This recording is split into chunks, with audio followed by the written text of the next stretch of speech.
Good afternoon, everyone. It's about time to get started so we don't run out of time.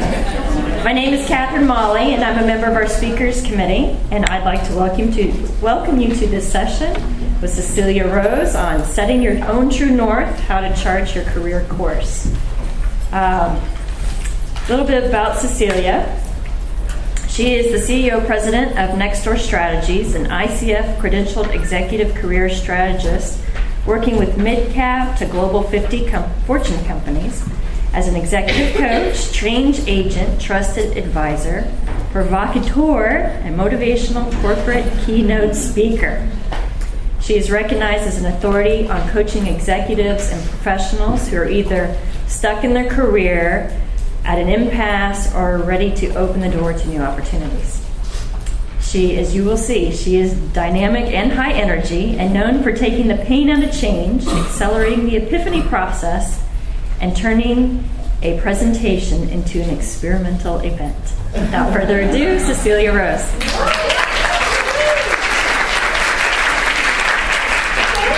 you. I didn't get to make my way down over here, so maybe afterwards I can get to talk to this side of the room and find out names and stuff like that.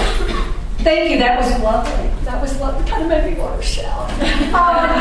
So I am so excited about being at Win. I love Win, and whenever I think about Win, I think about a win-win.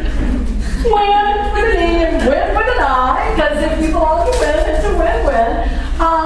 So, with no more ado, before we jump in, I just want to establish my credibility with the nautical theme.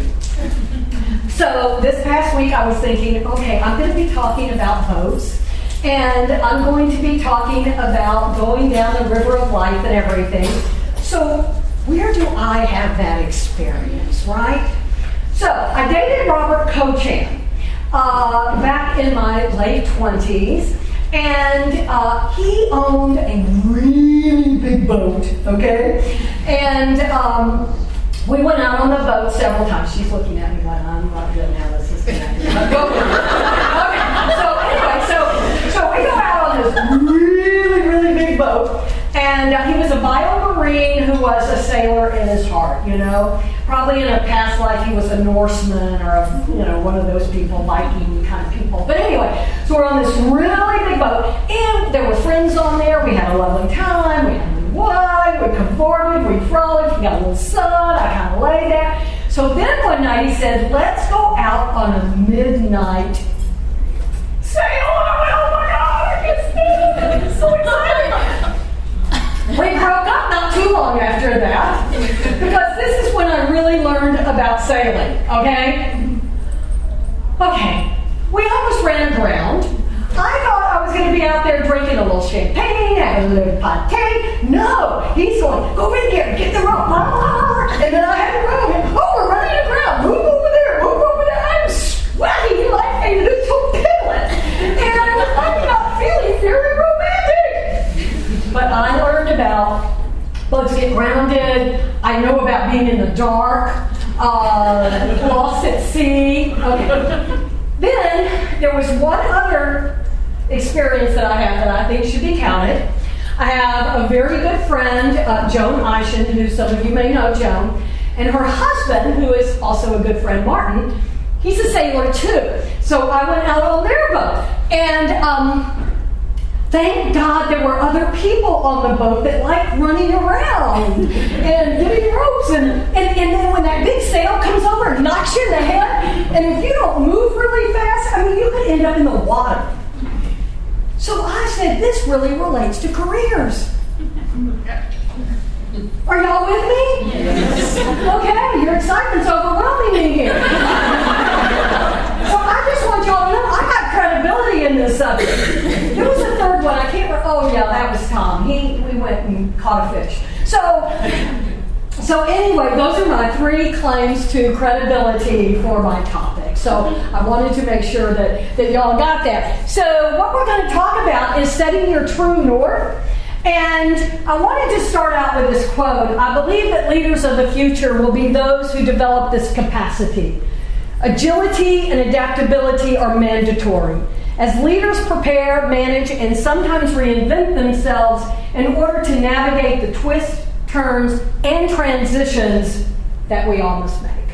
So if any of you are in oil and gas, and I think it would be everyone, y'all know that things are happening in our world.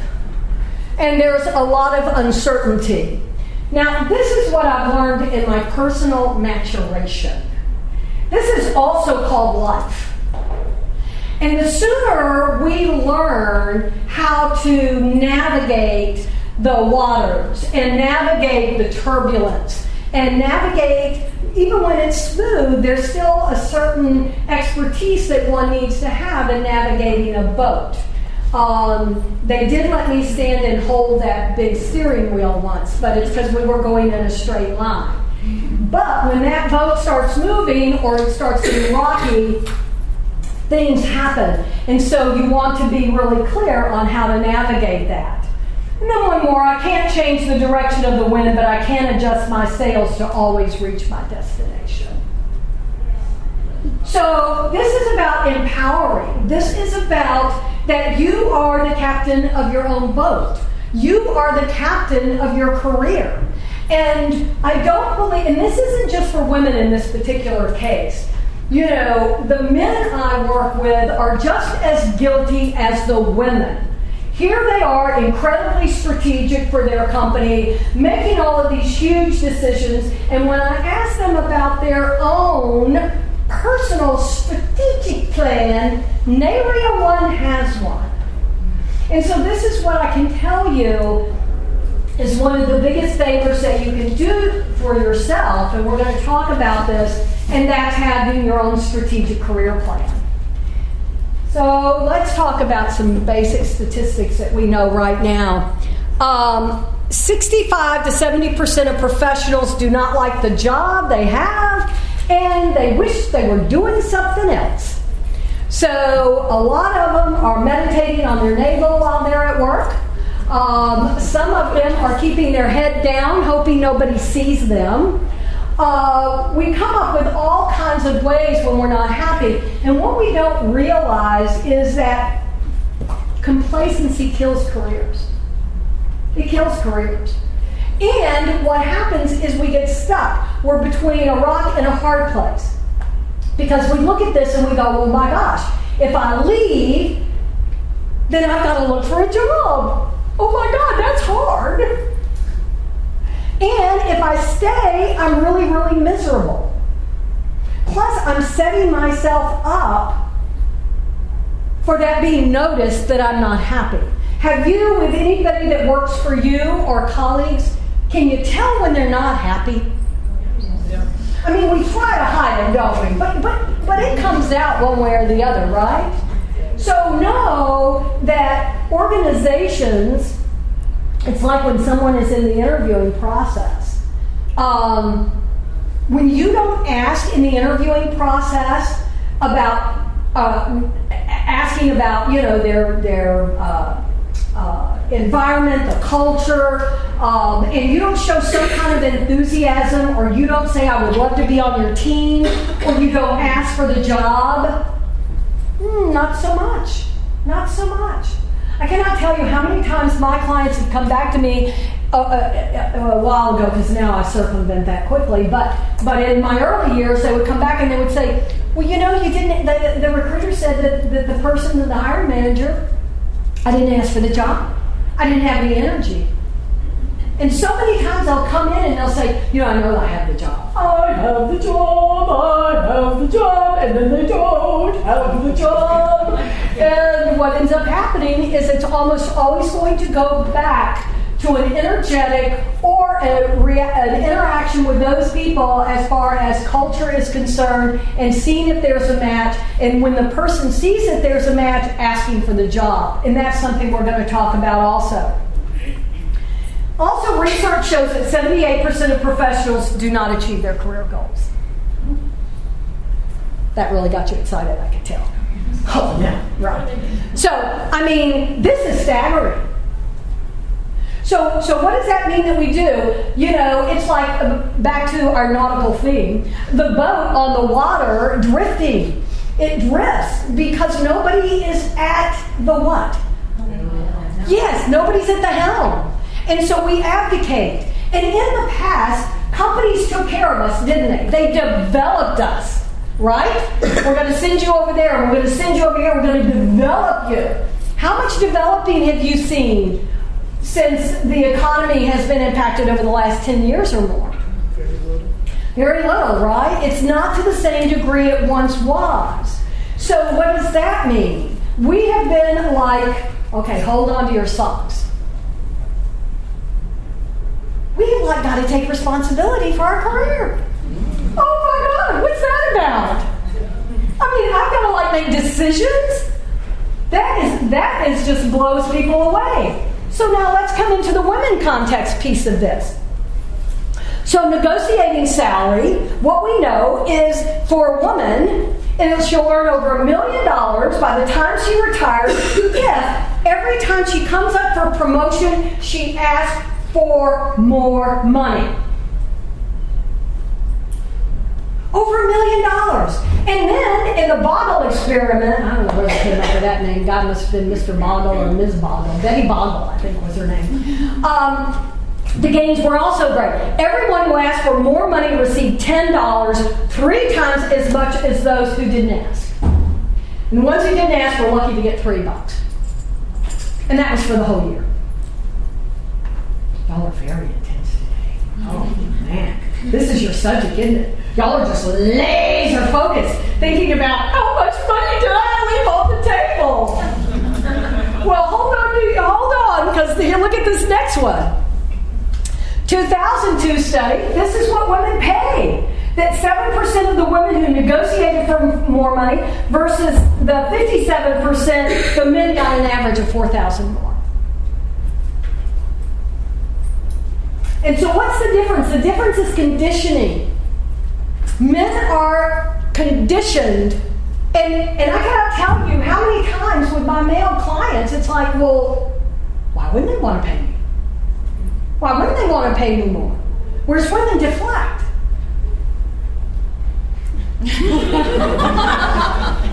And they go into their deflecting mode. Okay?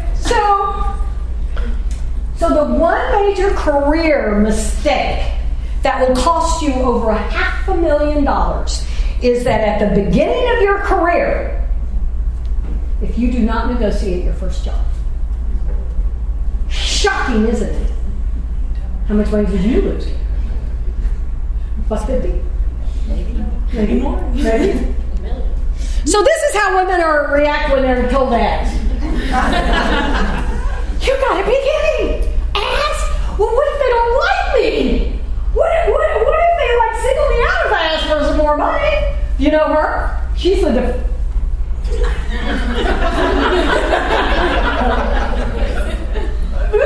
I'm not enough. I'm not enough. What about her? She looks like one of my former clients. And she called me not too long ago. We had a few meetings. She's with one of the top 5 oil and gas companies in the world. And they do their do-si-do, where they send you over into a whole other area so that you can learn something new. And so we were talking, and I said, well, you need to ask. And she went, oh my God! So after several meetings, she was able to ask, and guess what she found out? They really like her. And she's really doing a stellar job. And she got an outstanding performance. But she's coming under, and let me tell you what. She's very fortunate that her boss and her boss's boss overlooked the fact of this, because most of them won't. No. Does that look like she's got on a power suit? Not seeing the power suit. Her, you know her? When she was asked to ask. So what we want to do is look at where do we stand and where do we stand firm. And this is what the True North is about. It's time to own your own career. It's time. It's time. And when we take the time to own our own career, like every woman that's sitting here, y'all would not be here if you were not interested in being the captain of your own destiny. One time at one of my roundtables, I had a woman in there who, her salary, well, let me not go there first. I was talking about a website that I thought that they really should check into. And this website, hold on, was $300 for a year. So divide that by 12, okay? So I said that was a very good, it was an excellent website that I encouraged them to be participatory. And she said, but Cecilia, they charge.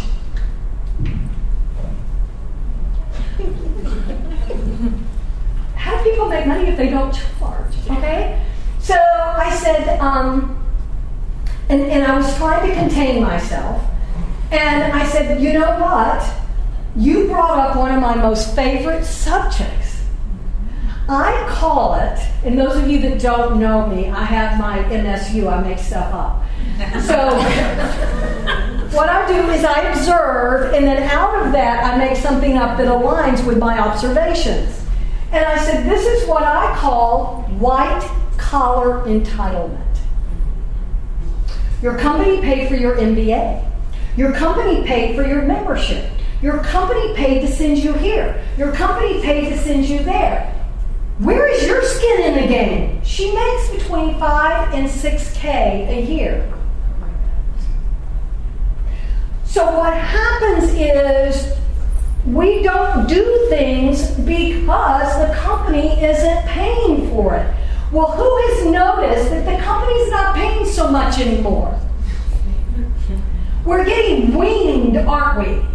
Like a little baby at the mother's breast. It's like, okay, you have the milk. Hope you're doing okay. We're moving on. Right? So I want you to think about, what do you do when the company says we're not going to pay for that? Because if you think about it, if they're paying for everything, then you go home cash clear. I mean, it's all yours, right? But if you're not investing in yourself, if you're not engaging in doing things, and let me say something else, especially with STEM, which, you know, we're all really, really, really STEM people, and our, you know, that's what makes, for most everybody in here, STEM is what got you to where you are. Does anybody need me to tell them what STEM is? Yes. Okay, thank you for that. Y'all just got 50,000 points. Science, technology, oh, listen to y'all. Mathematics, STE, engineering. Okay, so I spelled something else, but go with me. But that's the basis, okay? But what I want y'all also to do, as far as investing in yourselves, I want you to take some classes in your right brain too. That's where the leadership lives. You know, leadership lives over there, and ideally what we want to do is we want to marry both of them, but that's another talk, so I have to stay on point. So these are the questions I want to know if you're willing to ask yourself, because these are the questions that I have found that hold people back, hold women back particularly, and that is, are you willing to improve your life? A lot of times it's easier just to talk about improving your life than to actually improve your life. It's a lot like losing weight. You know, this is a little tight, but am I willing not to eat that bread pudding last night? So, now let me tell you what I did to work that through. Okay? I didn't have any dessert today. But it's not that you have to be really rigid or strict, but you've got to begin to ask yourself these questions. But let me tell you, out of all of these questions, this tends to bring people to their knees. Does anybody know why?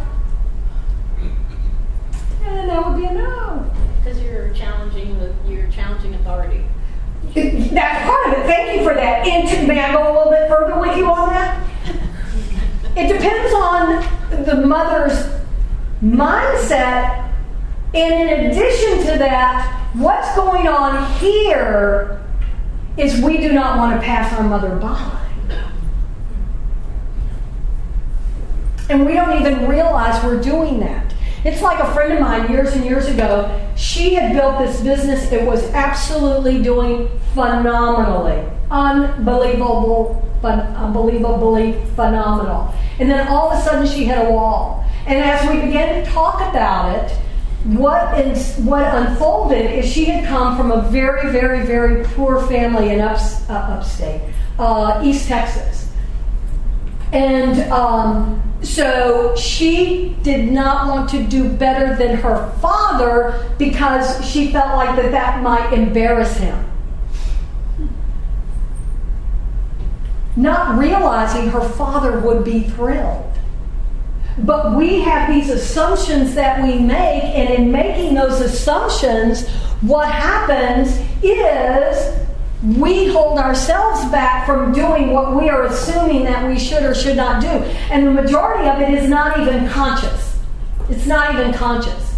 So we do these things. In fact, I'll give you a very current example.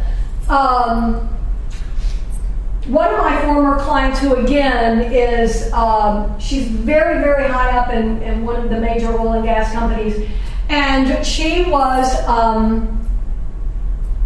let me see how that went. So she is like an amazing person. She's a mentor. People look up to her. Just phenomenal. However, she got offered a position in a nonprofit.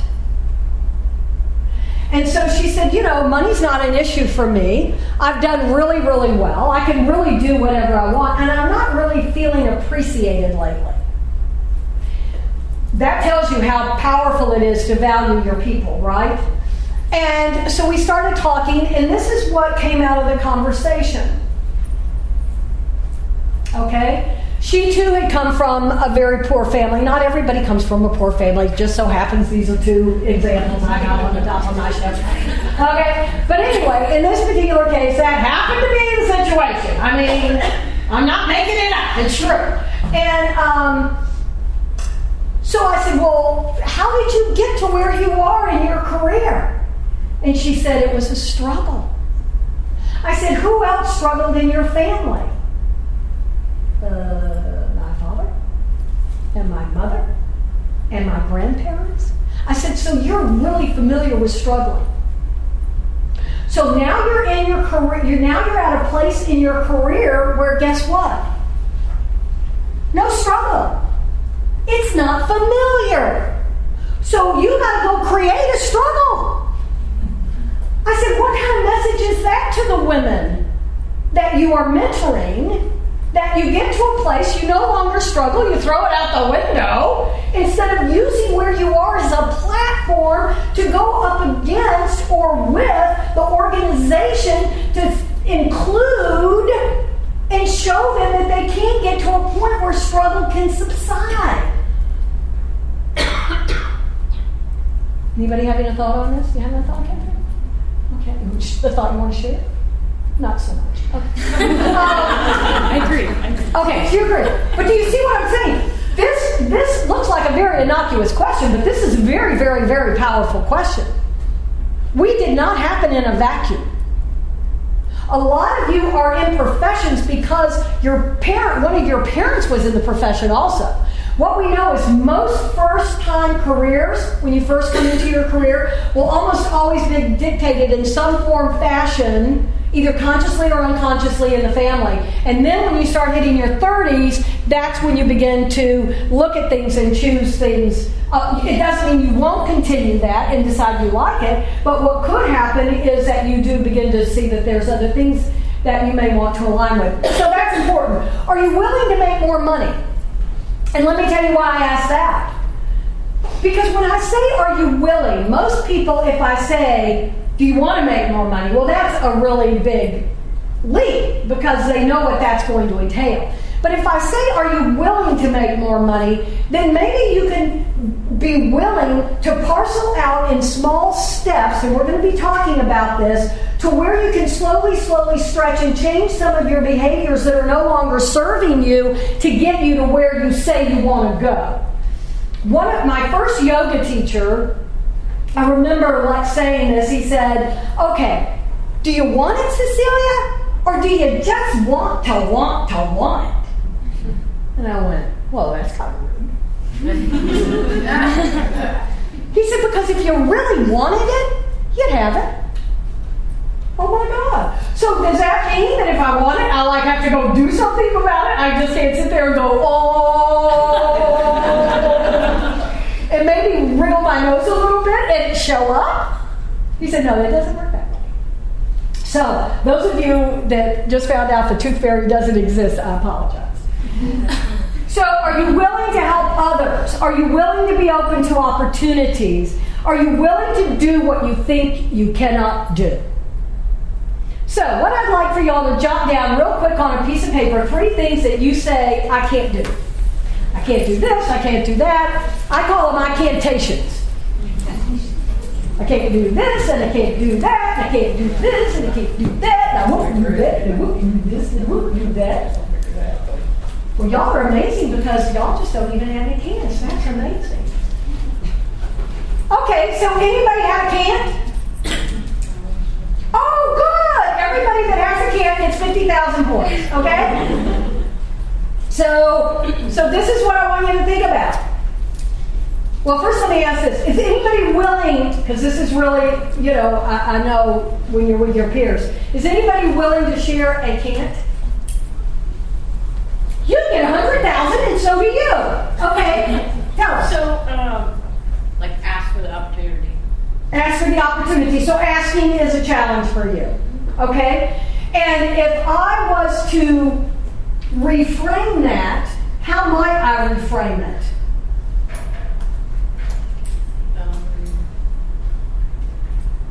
If you take the opportunity, I don't know. Well, may I help you? May I help you? Okay, so hers is, say it again, please. I'm afraid to ask for the opportunity. She's afraid to ask for the opportunity. So we want to begin to look at, and we're going to talk a little bit more about this later, but we want to look at what that is. What that is how can I reframe it so that I can take it in? So maybe what I say is, back to investing in myself, I am going to invest in this, which will prepare me for that. Because we so many times think we have to jump these chasms. Okay? I'll give you an example. One of my former clients, he was with a financial institution in Europe for 15 years. He's from Houston originally. He came back to Houston where his family is, and he wanted 2 things. Number 1, he wanted to be in oil and gas. He was in financial services. And the second thing that he wanted is he wanted to be a CFO as his next step. Well, he hadn't been a CFO before, and it's one of those things you got to get credit to have credit. You can't have credit if you don't get credit and all of that thing. So he had this catch-22 is what it's called. That's what it's called. So what we did is he said, I can't be a CFO. I've never been a CFO before, and yet when we did a T-chart on him, we saw that his financial background far exceeded the majority of CFOs. So we looked at that, and then we looked at the oil and gas. We put together a strategic plan. Oh my God, novel concept. We put together a strategic plan, and then what we did is we said, okay, when we look at these 2, to jump both of them is really going to be, nothing is impossible, but we really would have to get a flying pig and put him on it. Okay? That's the only way I could see it happening. So he made a choice to go with, let's first get him into oil and gas, and he's a deal guy. So what he did is went and got a few consulting opportunities, to your point. And so now he could legitimately put oil and gas on his resume. Do you see it's a step process? And then he was given this interview that he went on. They were looking for somebody with his abilities because guess why? Their CFO, this company CFO, did not have his skill sets to take the company to the next level. So they brought him in for 90 days. So when somebody gives you 90 days, what do? Okay? You know you better be dancing. You gotta be a dancing fool. Okay? He got his tap shoes on. He was just a dancing away. And the 90 days, because we were talking about how much money he should ask for. They far exceeded it before he got to ask. He did some powerful dancing. Then what happens is he starts with, then they said to him, hold on to your britches on this one. They said to him, what is your title? Well, we knew he couldn't be CFO. So he calls me up, he says, Cecilia, they want to know a title. And you know, titles are important to me. That's when I knocked him over into another room, okay? Because he's the one that wants to be a CFO. So if they're really, titles aren't important, and you're being given an opportunity to choose any flipping title you want. And so he comes back, and I said, I want a title tomorrow. He comes back with a title, The Length of the Yangtze River. And I said, you know, somebody that doesn't believe in titles, this is a heck of a long title. SVP of, you know, pirouetting, commercial, deal making, financial, whatever. Wouldn't even fit on a business card. So we brought that in, so we get the business card together. I mean, not the business card, we get the title, he goes in, they say, fine. Fine. Your wishes aren't command, that's your title. So life goes on, and so he contacts me about a year and a half later. He said, because we now need to start going into the next part of the strategic plan, I'm now ready to move into a CFO position. So we begin to work on that. In the meanwhile, back at the ranch, guess what? CFO retires. He is made the interim CFO. Now, usually if you're made interim CFO, that doesn't mean that you are a sure thing. It's usually interim. Okay? But let me tell you what he did for his strategic plan. Do you know what he did? No. I'm going to tell you. What it did is he could now legitimately put CFO on his resume. So do you see this as a process? But if you don't have a plan, if you're not owning your career, if you're not standing at the helm of it, you're going to miss a lot of opportunities. So to your point, do you see how we can begin to work with that? Thank you for that. And you also said that you would share one. Yes, it's kind of a double because it's not really directly related to what I do. It's just, it doesn't have to be. It's just something I always wanted to do, but I haven't done. No disclaimer. I want to write a book. I have a lot of stories that are really funny, and some of them make you cry, and I keep putting it off. And you put it off because? I'm a single mother with 2 children. I work full time. I have no family here. I do it all on my own. I'm involved in the church. I'm involved in the WIN. I'm in da-da-da-da-da-da-da. Okay. And what is your name? Liz. Liz. Okay, so to Liz's point, if you notice what else she told us, all the reasons in the world why she can't. Next question, how badly do you want to write this book? Obviously, it's not been bad enough to prioritize. So you're not in enough pain yet? No, but it's a goal that I have maybe within the next 8 years. So let me ask you this. If it's a goal in the next 8 years, what is one small thing that you could do to write one of the stories down? Would you be willing to do that? Mm-hmm. Would you be willing to check in with everybody in this room next week? Well, the one that I can probably lead with is not PC. Don't share it with my church, please. But yes. And I will share with you one thing I did because I was like you. Mine's about 3 months away from coming into fruition. But one of the things I did about 5 years ago is do you ever get any free time? I mean, do these children sleep? They do sleep. Yes, I wake about 5 a.m. and the last one goes down probably around 10. Okay. And I go down about 10 too. So wake up at 4. Okay. Do you have 15 minutes? I have 15 minutes every second and fourth weekend. Okay, so I want you to take those 15 minutes and I want you to get a piece of cardboard. Do you have any markers at your house? Bazillion. Okay, so she's got the resources. Okay? She's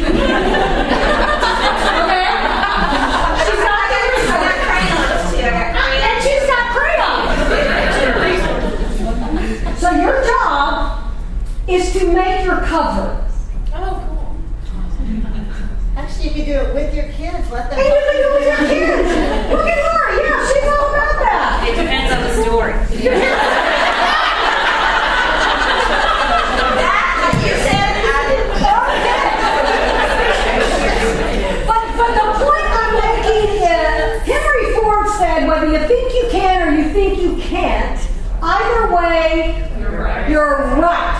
So, there comes a point that if you keep giving excuses, you need to do one of two things. You either need to say, I'm never going to do it. It sounded like a good idea, and I'm putting it to bed. Or I'm going to do one thing. And let me tell you why that's imperative. If you don't, you then begin to create energy leaks. And then you wonder why you're tired. And then you wonder why you don't have any energy to do anything. And then you don't understand why you can't connect with people. Because you are like a sieve energetically. And there's no building up of that energy to get you moving and to help you build traction. Okay? So you need to know where the North Star is. I mean, that's, oh, yes. Ask a question. Please. Going back to your questions, one thing I noticed was not on your list was, are you willing to make more than your significant other? Oh, my.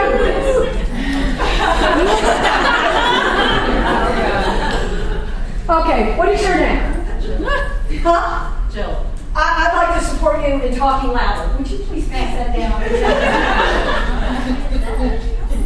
Okay. Did you hear what she said? Yes. And it will be up there next time. Thank you. Are you willing to make more than your significant other? That is huge. This is your homework. Everyone in here is going to go to Walgreens or whatever your local drugstore is. We just got some CVS ones. And you're going to buy a black and white mottled composition book like you had in high school. And you're going to write. Now, get a lockbox that'll lock it up. Because, and the reason why I say that is this is a place to be totally and absolutely honest. And if you're fearful that somebody's going to see it, or you're fearful that somebody may misconstrue what it is that you're saying, then you won't tell the truth.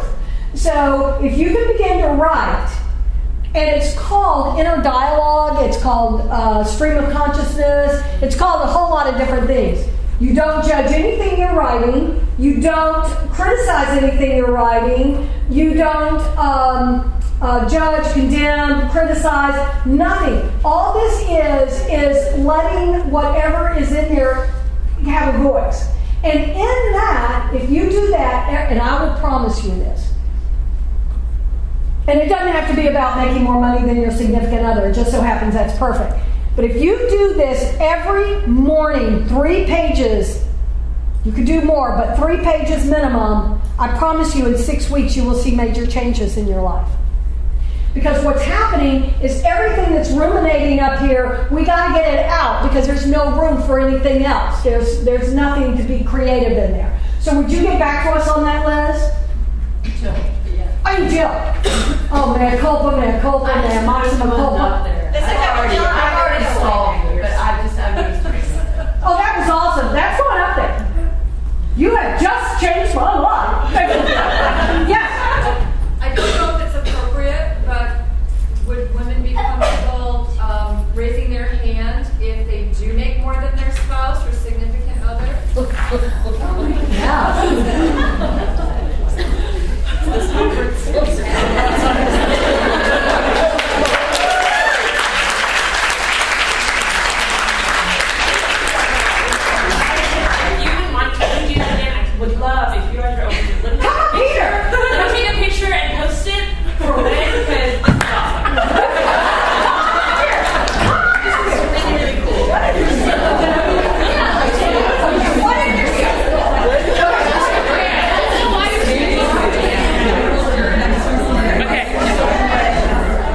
right, so if you make more than your spouse, raise your hand. Come on.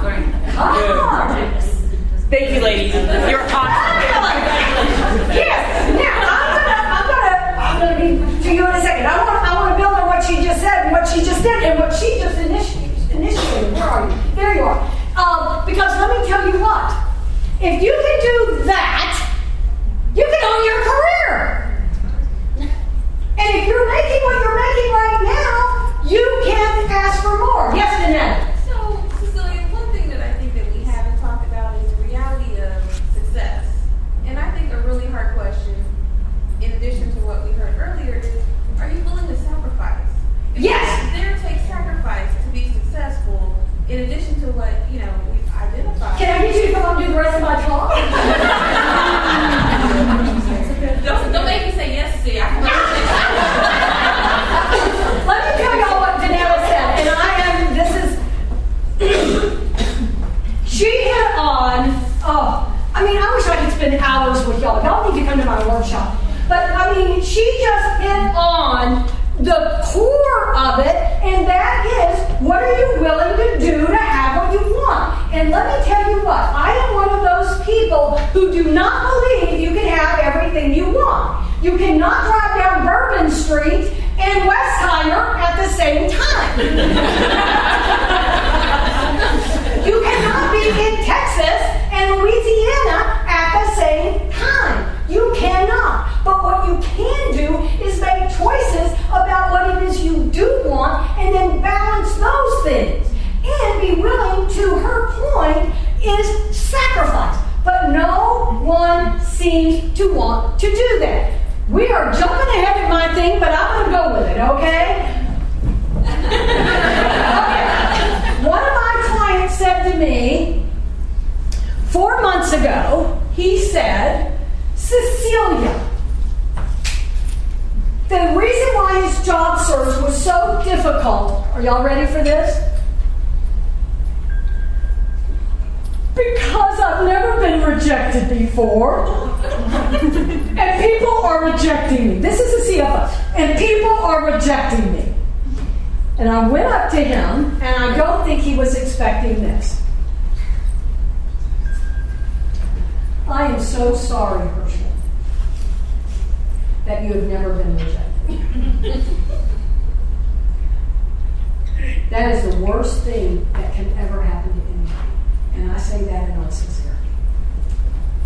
And I said to him, and because you have never been rejected before, you now have no muscle built to achieve your dreams. Life without adversity. And many of you, I'm sure you do not remember, because I think I'm a couple of years older. Christine Onassis. Her father was the wealthiest ship merchant, the wealthiest man in the world. And she even had a yacht named after her. Me, I get slammed with a sail. She committed suicide. So, and I'm not saying that's right or wrong. I'm just saying that if we're not building the muscle, and I promise I'm going to come back to your question. Write it down so we okay, I got that. So to Danetta's point, is sacrifice is also a part of building muscle. So we're gonna I promise Girl Scout honor, Danetta, I'm working it in. Thank you for that. She gets 100,000 points for that, okay? I just wanted to be on the slide.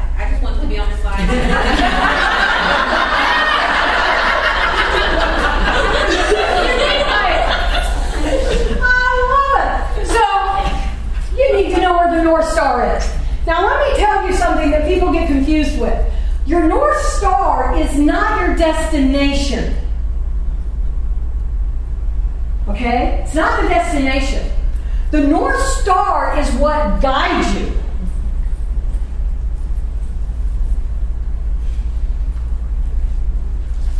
When you get lost or off course. That's the purpose of the North Star, is to guide you to your destination. So for those of you, this is very important, you may want to make a picture of it, so you'll know where it is. This is Polaris, And it is the last star in the Little Dipper's handle. And here it is right across from the Big Dipper. So, homework. This weekend, everybody's got to take their kids, and if you don't have them, anybody that you can grab, you got to go out in the backyard and find Polaris. Because let me tell you why, and I know you laugh, you scoff, and you guffaw, but let me tell you why. When you do something like that, you get it in your bones. You're anchoring it. One of the most powerful things you can do with the people who report to you, or your loved ones, or your children, is that when you give them encouragement, and I say, Catherine, let me tell you what. Let me trip over your purse first. You know, the new job you have is just amazing. And I cannot think of anyone more deserving than you. And I know that this is just the beginning of many more things happening in your career. Now, if you'll notice, I should have asked you, can I touch you? So what happens is when I touched her and said that to her, I am now anchoring her. And so what we're looking for are touchstones or talismans that anchor us. Why do you think people have rabbit's feet? This was not what I was going to talk about. Yeah. Come on, y'all. If we follow it, we follow it. I'm yours. Well, since you're fluid, and I appreciate that, can we go back to the adversity? Of course, I love adversity. You know, the struggle is excellent, and by day, when I'm not putting off writing a book, I recruit, and that's the business I'm in. And so I think it's important to note, at least in my professional opinion, that your struggle brings you to life. You know, if you do have a struggle, don't be afraid to share it directly with the person you're speaking with, or somebody that's your advocate professionally as a third party, because that helps bring who you are to life. An example would be 4 years ago, I met somebody that I just adored. And I wasn't technically a recruiter. I was just in business development. But I tried to help this woman. She told me about her background. She was born and raised in Nigeria. We talked about what it was like growing up, what time she woke up, what she did before 7 a.m., that she walked to school, that she X, Y, and Z. And I was very impassioned to try to help her. I actually never placed her. She ended up taking a job in supply chain, which was not. She reached out to me about 8 months ago and said, "You changed my life." Wow. Because you believed in me. So helping her to share her story, because there's probably, everybody raise your hand, at least half this room, I bet, is in a position to hire somebody. And if you're in that position and somebody, let's just say it's somebody that's 1 to 2 years out of school even, aren't you going to take note if that person had to work to put themselves through college and it's noted on there? I mean, that's one example of an adversity. So I think adversity is a wonderful thing, and I don't think you should be afraid to share it. Thank you. And I'd like to thank everybody that has so lovingly done my presentation for me.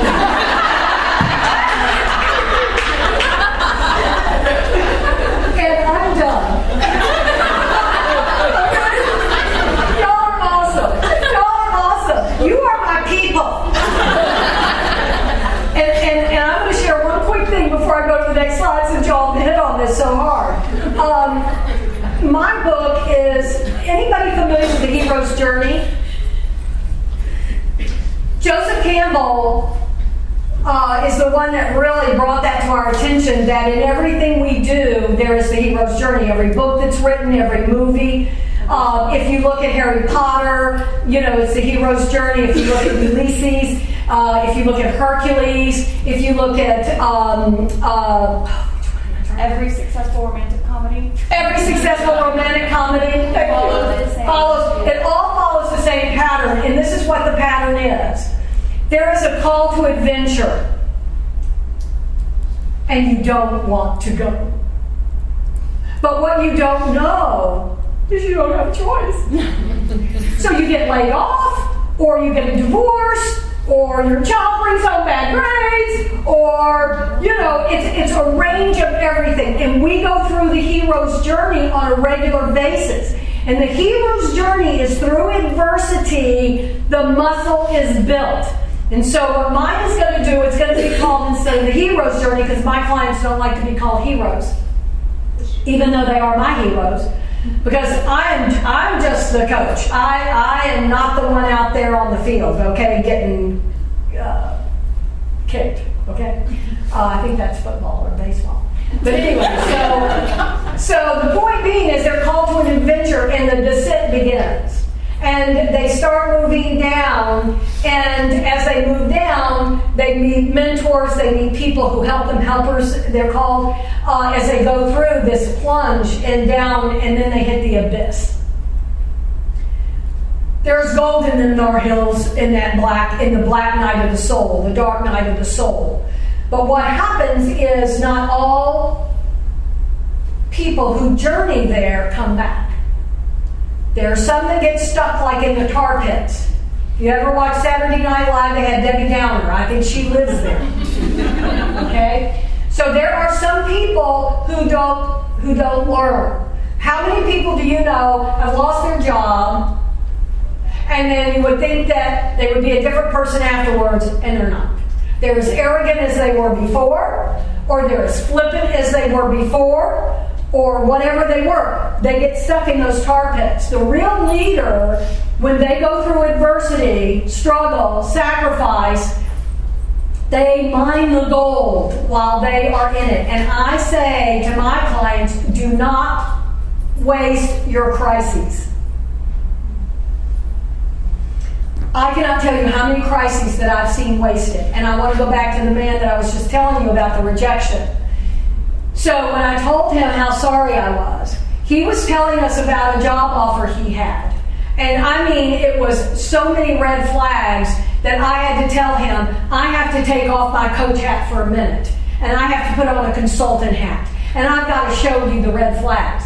Everybody in the round table was waving red flags. Mine just happened to be like that. And he took the job.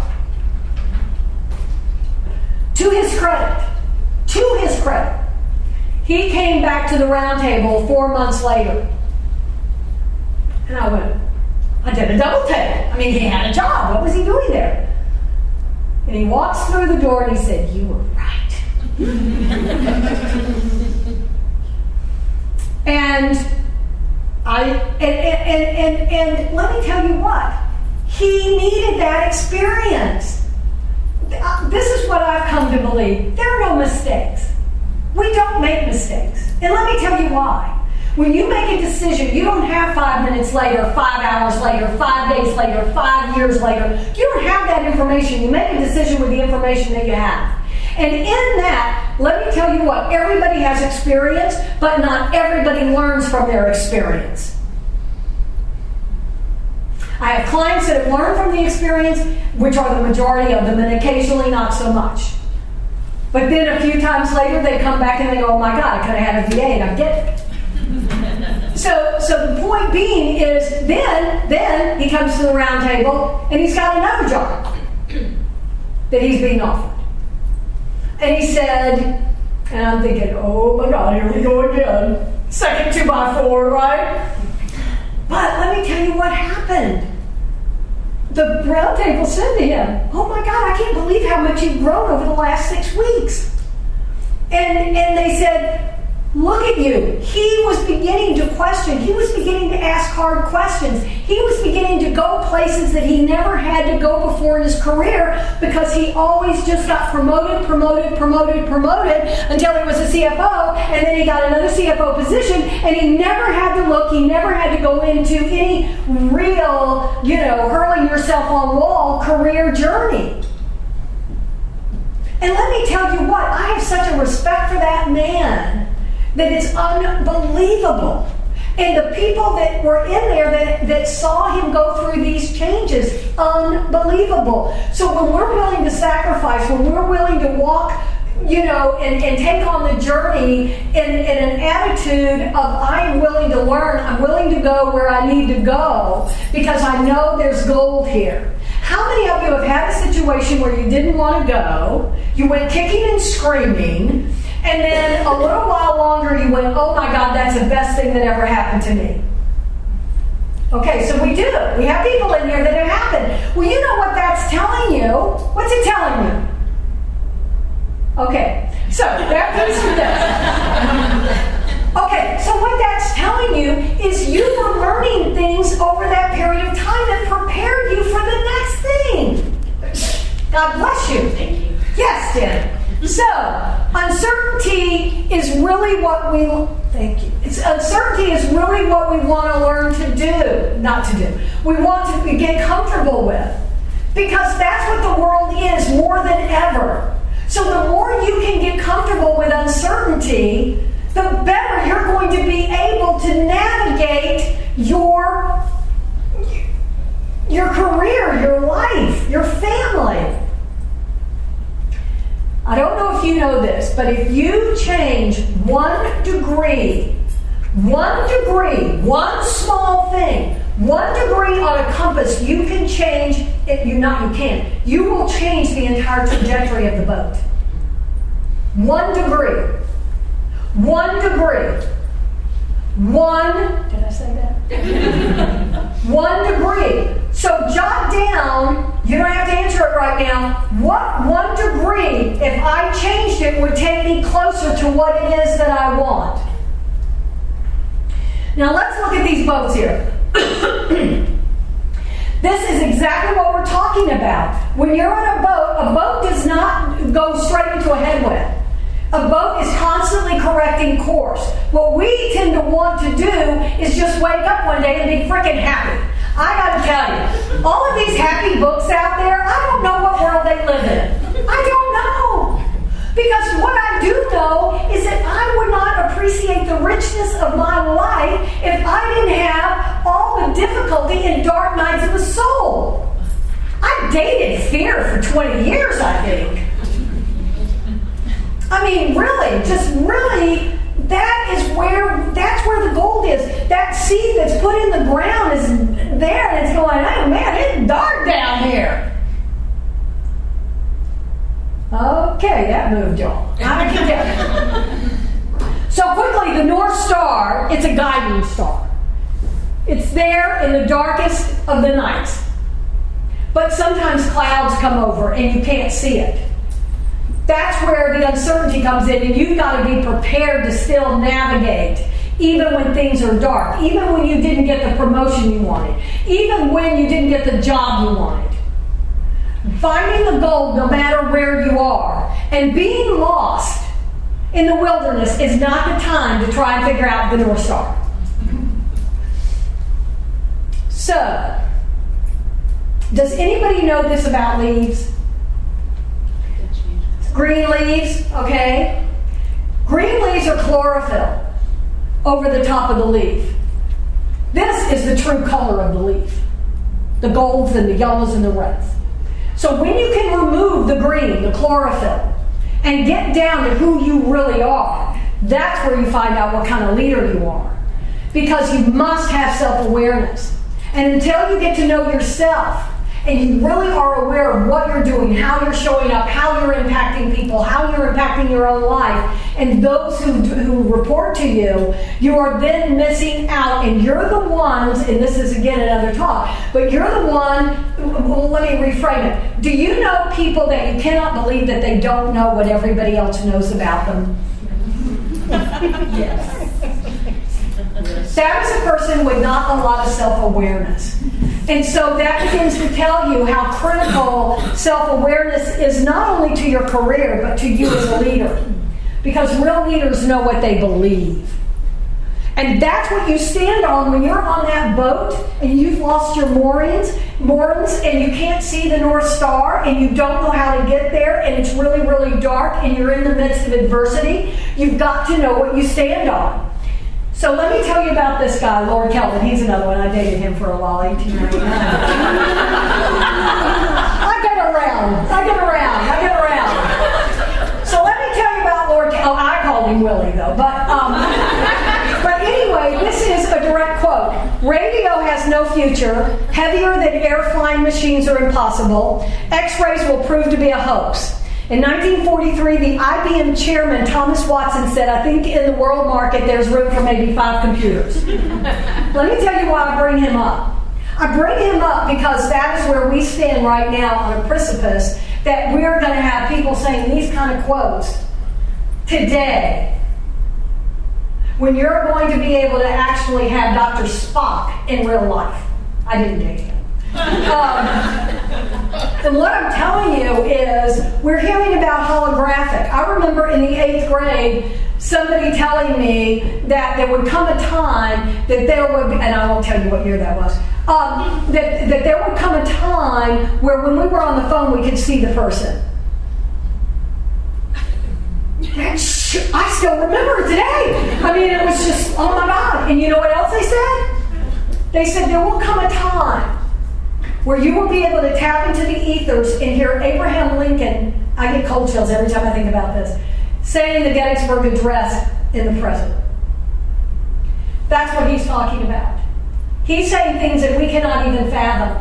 The jobs that you have today may not even exist in 2 years, 5 years, 10 years. So if you're not comfortable with adversity and you're not comfortable with uncertainty and you're not uncomfortable with living in the unknown, and what I call the liminal stage, I'm no longer who I was, I'm not yet who I am becoming. I am left that trapeze, I haven't caught that one. This is where I am. You've got to know who you are and what you believe in order to do that. I strongly suggest that if you do not have a personal manifesto, you write one. And that's what happens. People say it in their head, but they never put it in paper. And let me tell you what, when you take it from here to paper, write it down, make it happen. Get clear on who you are. And because we've kind of done a do-si-do with the talk today, this is something that those of you, I'm going to throw up a slide in a few minutes. If you text me, you will not only get a copy of the slides, but the audio, and I will also send you some bonus slides. So this is really incredible. I want you to write, I believe, I believe, I believe. What do you believe? What do you believe? Did I get it right? Oh, gosh. You wouldn't believe what I have to carry in my brain. Okay, so I believe what? Do you know what you believe? Thinking about it. Okay, think about it. You know what you believe? Think of it. Do you see we don't give enough time to what we believe? That's our foundation. That's what we stand on. So why do you want to write one? It's inspiration. If you want to change your life, if you want to stay connected with who you are, if you want to connect with people. And not only that, but let me tell you what, when I wrote my manifesto, this is what I believe. They did a study in NASA, in the very beginning of NASA. And they had the astronauts,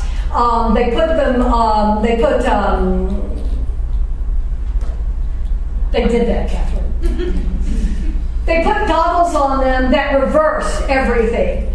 And so everything was upside down, okay? And they had to live in that, and they couldn't take them off. They had to wear them the whole time.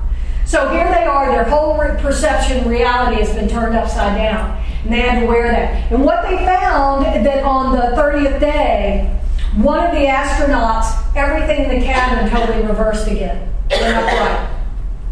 And then it happened the next day to the next one and the next one. And so what they surmised from that is it took 30 days in order to change your perception of something. They tried it also with 14 days and it didn't hold. So I took that premise in my workshop with my clients, the participants in my workshop, and said, this is what I want you to do. I want you to write down what you believe and what you want. And you're going to read it every day for 30 days. And so because I believe I have to do what I ask people to do, I did the same thing. When I got to the 30th day, you had to read it twice a day. And if you missed a day, you had to start all over. Okay? So I had one in my office, I had one in my car, and one at the house. Because I was not going to start over. So at 30 days, I took it to 60, I took it to 90, I took it to 120, Math's not my strong suit. Okay. So eventually, when I hit the 285th day, things were happening all along that were really shifting, but when the 285th day happened, it was like, oh my God. My life did a huge change. It was amazing. I still read that twice a day, every day. That's the commitment that you make to self. That's the investment. Investment isn't always money. Investment is time and knowing what you believe in. Here it is. So anybody that wants a copy of the slides and the audio, just my assistant got mad at me because I kept doing this wrong. So I hope I'm doing it right. And I will also send you the, I believe, handouts that go along with this. And it'll show up again at the end. So, what do you believe? So you really need to find out, what do you stand on? One of my clients, we were meeting last week, and this is what was happening. She was able to stand up to the CEO of her company and say, that is not right. I am not going to do that. My people deserve this, and this. And we do not treat people according to rank or level. That is wrong. She knows what she believed. And let me tell you what, he did not get in her way again. What do you believe that you are willing to stand on it? What are you willing to believe that somebody cannot pull the wool over your eyes, or that you are willing to stand on regardless? Because when you know what you stand on, whose shoulders you stand on, what you stand for, you are a rock, and to your point, you can walk in and ask. In the round table I had, one of my guys was talking about asking what his value was for the company that he was interviewing with. And one of my guys pipes up and he says, I know my value. And my value is non-negotiable. And he has never taken a step back. Because when you come in, have you noticed sometimes when somebody walks into a room, it's formidable? I mean, you can feel their presence. You find yourself acting a different way, you know? But there's something about them. That's the presence of knowing who you are. That's the presence of knowing what you believe. That's the presence of how you come across. That is powerful. So what happens is the fear and the uncertainty and the discomfort, that is what your compass is. That is your compass towards growth. Because if you're not growing, what happens to muscles that are not worked? They atrophy. You can no longer use them. So how do you do it? How do you do it? You do something today that your future self will thank you for. So what could you do today? Is it you write your manifesto? Is it that you you write something for your book? Is it that you make a phone call you don't want to make? What is it? Don't make this hard. It's not hard if you make it easy. But we try to eat that whole frickin' elephant. And the stories I can tell you that I know about some elephants, okay? So think about it. I'll get there. I get so excited. So I'm going to come back to 1 degree can change, not can. If you change 1 degree, you will change the trajectory of your life. And that's about mindsets. Those are the incantations. Those are, I'll never make, I'll never make enough money, or I'll never make more money to do whatever, or I'll never get promoted for that, or I'm a woman. I'm a woman. One of the things that does concern me is that what we give energy to expands. And so if we're constantly talking about how we're mistreated, instead of doing something about it, The women who sacrificed, to Danetta's word, the women who sacrificed before us, most of you don't know. Has anybody gone back and read about the suffragettes that were chained, that were killed, that starved to death? Talk about sacrifice. Those are the people, those are the women whose shoulders we stand on. And I want to do honor for them. And so therefore, if they could stand up for womanhood and be willing to die for it, I think I can ask for a raise. I don't think they're going to throw me in jail for that.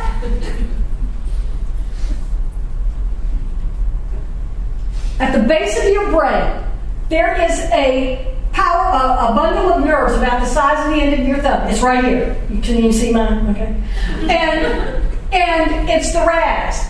And what the RAS, it does many things, but the thing we care about is it's a filter system. And what the RAS does is it filters. So it filters according to your past, historically. So if I said, you know what, I'm going to put you in a room because you tell me, Cecilia, I only attract screwy men. Okay.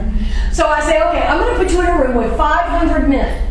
Only one man will be screwy. The other 499 will be functional. Which one will you find? If your history is screwy, the RAS is going to find it. So if you believe you're never going to get that job, or you believe you're not going to get the promotion that you want, or you're not going to be able to get that money, then the RAS goes, you're right. Because the universe only has a one-word vocabulary. Yes. Oh, they're never going to let me do that. Yep, you're right.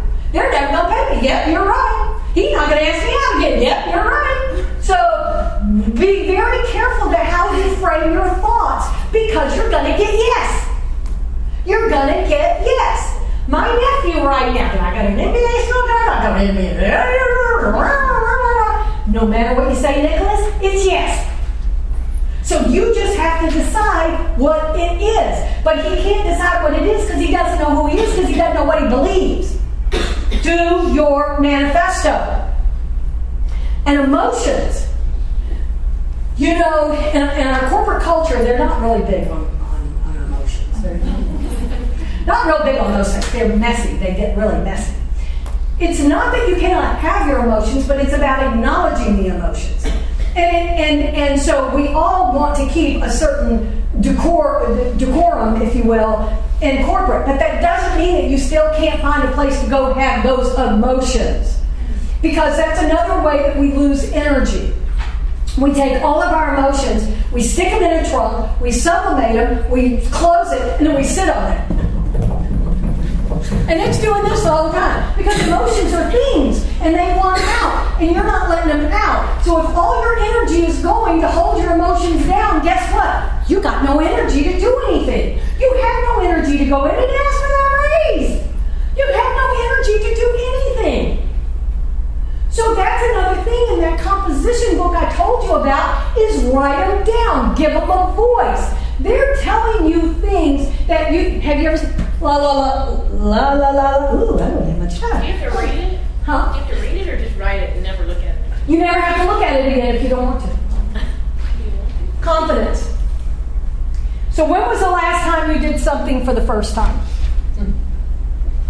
We're scared to be with people that they might see that we're not perfect. And let me tell you what, if you suffer from perfectionism, you suffer from insecurity.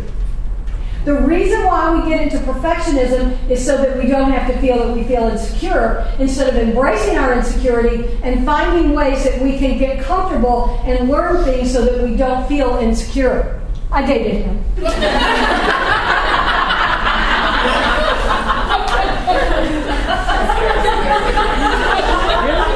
didn't last very long. You flew off.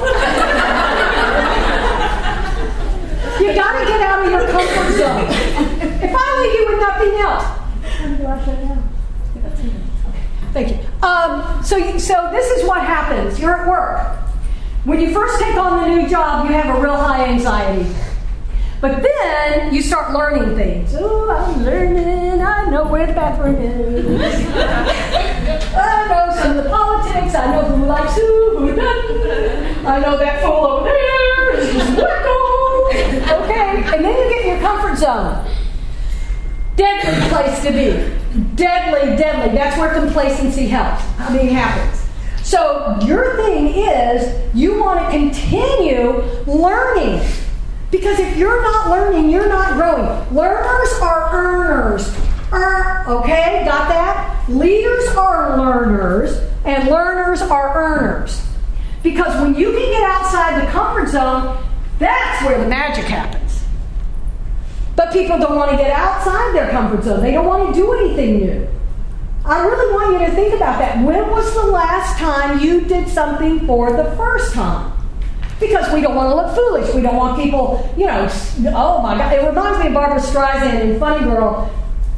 The Ziegfeld Folly director said, can you skate? Of course I can skate. So she's up there, she's knocking everybody over, she's falling over, she can't skate worth a flying flip. And he says, I thought you said you could skate. She said, I didn't know, I'd never tried before. That's the attitude you want. So this is what's really important. Here's your current comfort zone. We were talking about do something. Do something incremental. Do something. Make it attainable toward what the book is over here, this book list. Okay? So this is the diagram that you want to draw. Put what's going on for you now, what you're happy about, what you're not happy about, and then tick out 4 to start with things that are attainable. That if you did them and did them consistently, that in 6 months you would have a difference. You gotta stretch. You liking those heels? You gotta stretch. And you have to adapt. So this is part of it. This is part of the adversity because we want to be comfortable.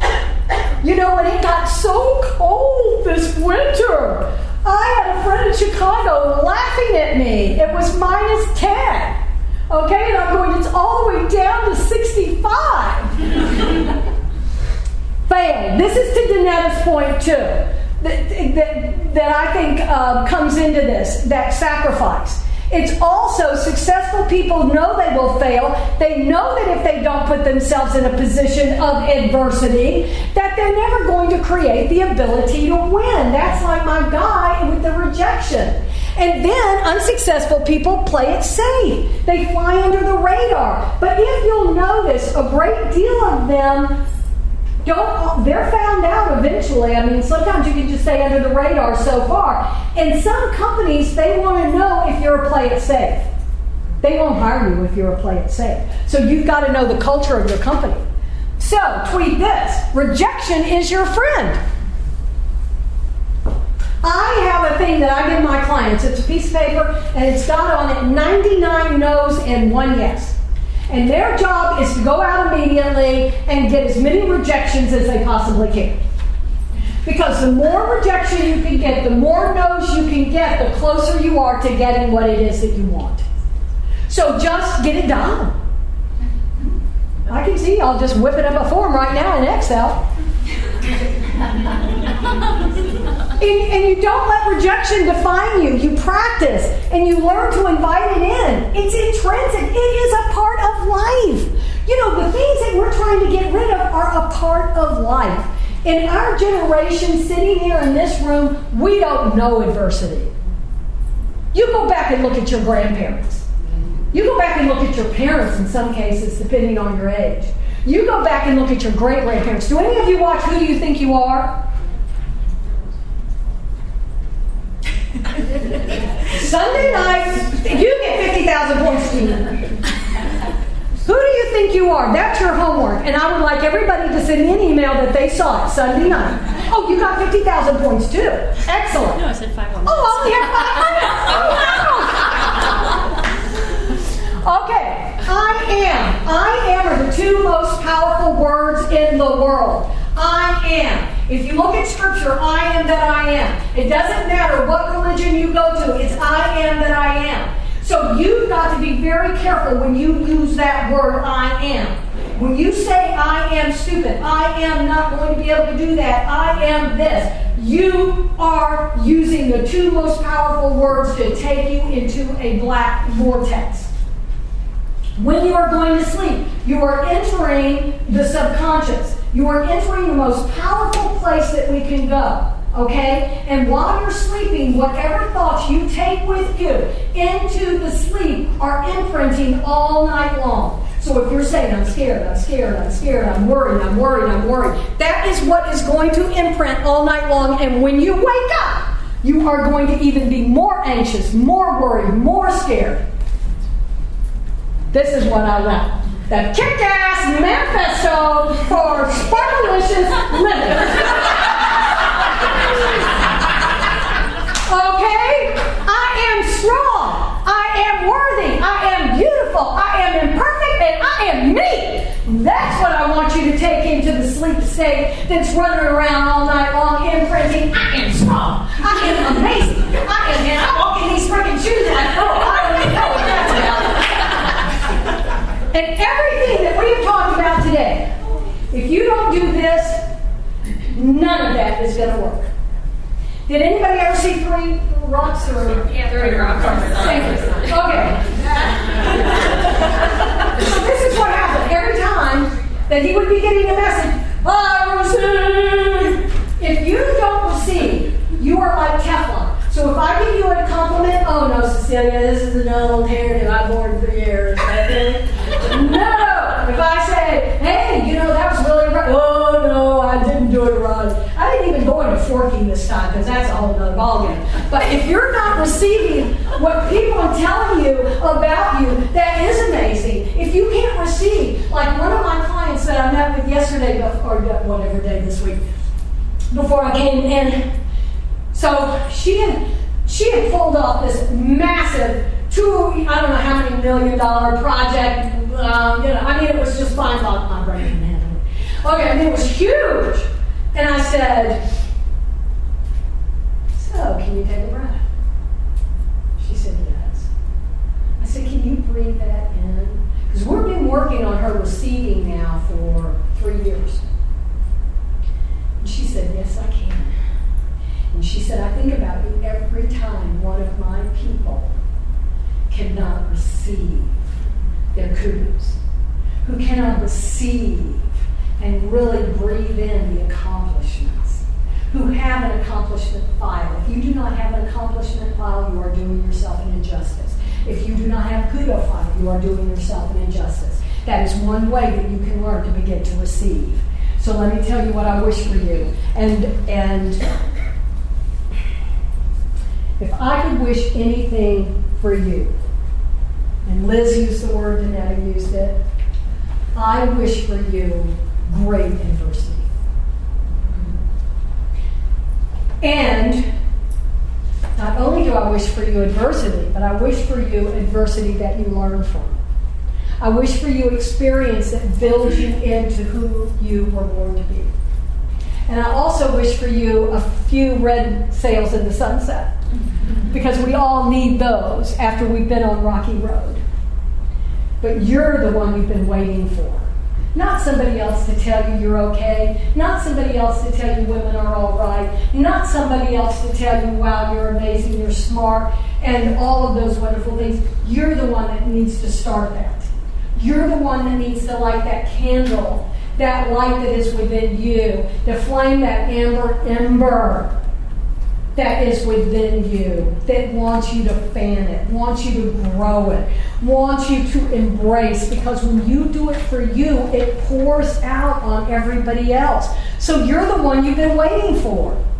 And let me tell you what, it takes courage and it takes strength to be all whom you were given life to be.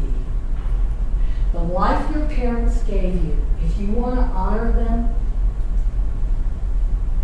go beyond. Tell them, thank you for everything you gave me. It was more than enough. Even if, like at one point I was so mad at him, But I really got that they gave me life, and they gave me more than enough. And they gave me everything I needed to take what they gave me and build it. And that's the gift they gave you. And when you don't use that, and when you don't embrace that, you don't honor them. And you don't honor the shoulders they stand on and the shoulders they stand on. So honor yourself. Honor them. Be the captain of your destiny. Oh. There we go. Thank y'all so much.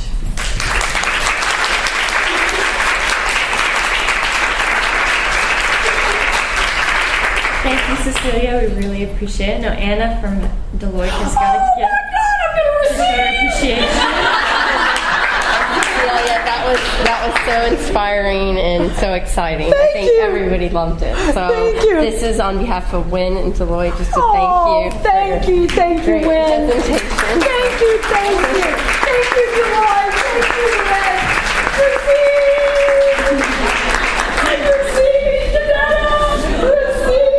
Now, let me share something with y'all in case y'all are interested. I would like your feedback. Anyone that would like, when I brought these, I am trying something new. Okay? I'm stepping out. I'm scared. Okay? And I don't know what's happening. Okay? So, my videographer made these little business cards for me. If you would, anybody that wants one, send me some suggestions if you like it, if you don't like it, because I don't want to make any more if it's not good. So anybody that wants one, I've got these up here, and thank y'all. Y'all were marvelous, and if y'all have any questions later on your career or anything, I am yours, because I'm here to serve. Love you. So why did you say that, the journaling that you said you should do? Oh, morning versus evening. You get 50,000 points for your tenacity. I love you. Okay, so the reason why the morning, now I'm not saying that if it's a choice between morning and night, better you do it than you not do it at all. But the reason why morning is because of all that's been going on while you're sleeping, and then you put it down on that book. So what happens is when you get it out, you create space for new things to be coming in and new opportunities to be seen. Does that help? Okay. I love y'all. I just love y'all. Y'all are awesome. Thank you for coming. Mwah. And we have a networking